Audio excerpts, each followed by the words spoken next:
So yeah, I've structured this talk today to really highlight the two elements of the company now. As a company, we made a discovery. It's a base metal asset in Alaska. We've advanced that. It's reaching critical mass. And in addition to that, we've got this great portfolio of gold assets that we're now looking to spin out of the company. So I'm going to be basically splitting this talk in half, front end talking about the copper zinc asset, and the back half talking about the gold. And the opportunity really is there's fundamental value in the base metal and a lot of exploration upside. And we think a real opportunity to create some significant near-term value in the spin out of the gold assets. A quick snapshot of corporately, the fundamentals are strong for the company. We've got about 45 million shares outstanding, 3.5 million cash in the bank as of today. A great portfolio of, roster, I should say, of shareholders with management included in that mix. We control about 12% of the company, fairly tightly held. One of the other benefits I think we have and endorsements we have is a partner in our Palmer project. It's a joint venture with Dowa Metals and Mining. They're basically Japan's largest zinc company, and they own 49% of that project, and we're advancing it together on a 51-49 basis.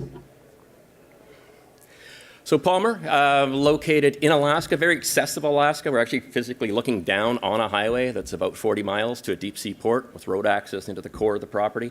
As I mentioned, this deposit, we made the discovery and is now reaching critical mass such that we've launched a PEA on the project. We'll have news coming out on that in the coming weeks. But another aspect is this multi-deposit potential. We found a second deposit already, and we think there's more where that comes from. So as far as 2018 goes, our achievements, it was a very busy year for us. We drilled about 10,000 meters. We had resource updates on our two deposits, basically moved our one from 8 million tons to 10 million tons, our main deposit, and came out with a maiden resource on our new AG zone discovery, which we made late in 2017. Collectively, that moved the resource base from 8 million tons to 14, with about 4 to 5 million tons of that in the indicated category. We also did some met work, confirmed what we already knew and enhanced the recoveries, and it also helped us definitively say we can produce a barite concentrate. It's a bit of a side story here, but an important one. And on the backs of all that, we've launched into a PEA. That AG zone resource was only issued just before Christmas, so it's kind of pushed the timeline of our PEA back a little bit because it was so material in terms of what we were able to produce there. Looking at the resource, so it's copper, zinc. There are silver and gold credits, particularly at our AG zone, and it's quite high-grade silver. But really what I want you to take away is sort of the zinc equivalent and copper equivalent value. This is pretty high-value ore that we've defined. And depending on the metal prices, it's either a copper project or a zinc project. It's nice to have exposure to both. What's not included in that zinc equivalent is the barite, and we see that as a significant sweetener to the economics.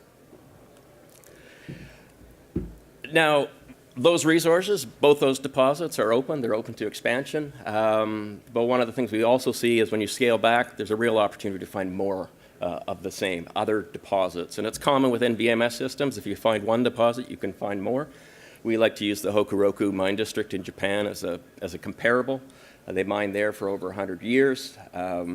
Deposits ranging from 3 million tons to upwards of 55 million tons. But the real key feature is these deposits have a predictive exploration model. They all occur along a common geologic time horizon, which you can see there dashed in red. At Palmer now, what we see is the two deposits we've found to date also occur along the same common geologic time horizon. What's different between Palmer and the Hokuroku district is our deposit in geology has been compressed and folded, so everything's been kind of doubled up on itself. And what we see is anywhere that layer comes to surface, we see signs of alteration and mineralization. To date, we've only been able to drill a couple of those, and we've got the two deposits, but we see tremendous opportunity along that horizon to keep finding more. And what's really nice about it is you've taken what would normally be a mine district spread out over a wide area. It's all been compressed into a small area that then is accessible from underground once you get underground. And that's what this slide talks to, is basically it's a project that you can access and mine from the bottom up. In this case, that would be a significant cost savings to your mining. We've already pushed a road right up into the head of the valley. We've got a proposed portal site, and we're permitting that right now.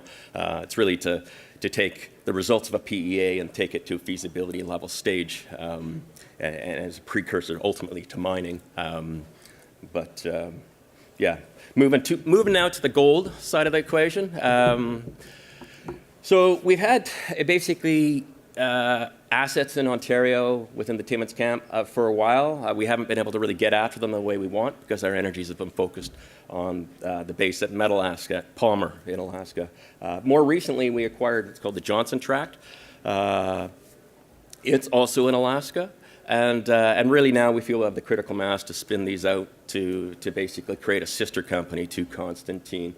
And the overarching theme for these is grade. These are both phenomenally high-grade systems. Ontario's famous Croesus project, that sample you see there is from the project. It's at the Royal Ontario Museum, over 10,000 ounces per ton, just ridiculously high-grade mineralization there.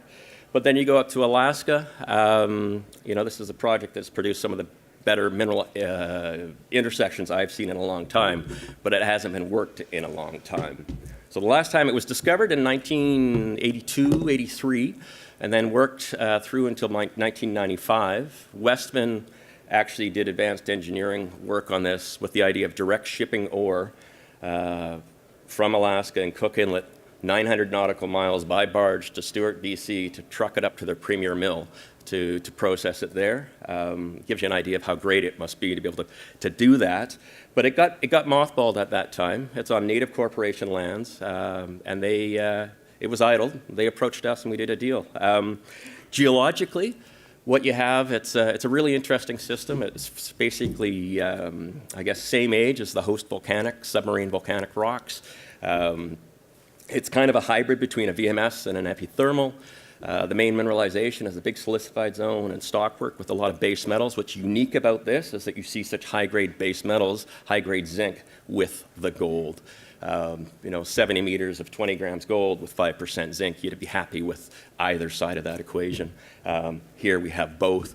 The geometries here are very attractive. So on a sort of a true width basis, it's probably 30 to 50 meters wide. It's got 200 to 300 meters of vertical depth extent.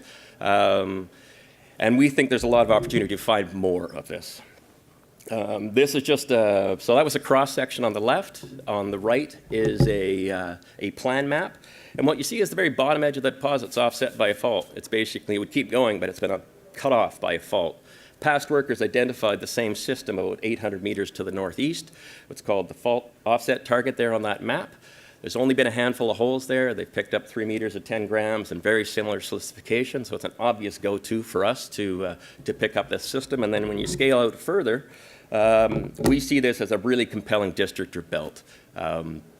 We've got visible signs of alteration across 13 kilometers. There was good surface work done to prep these prospects. Only 1 or 2 have seen any drilling at all, and of that, very limited, but very similar tenor of mineralization. 13 meters of 8.5 grams gold, 4.7% zinc. That's 4 kilometers north of the deposit. So tremendous exploration upside, a very, very exciting prospect and project that sat dormant for no other reason other than it was off the market. So looking at the other part of the gold equation in Croesus, Timmins Camp, it's no slouch. I'd argue it's probably the premier gold camp to be in North America, or certainly within Canada. 110 million ounces produced along the Porcupine-Destor fault system. What we have are projects that have been sort of in areas of that belt that have been sort of lesser explored. Real neat opportunity that I think will balance nicely with the Johnson project.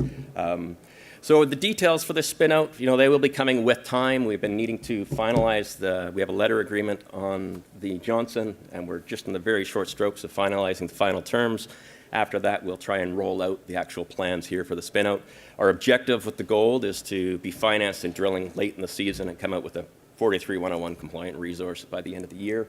And as for Palmer, it's really, we're very excited about the completion of the PEA. That's a major milestone for us. We've been working at this project hard for a while, and it's been raw exploration. It's now, we think it's there, and we think there's a lot more to be found. Thank you.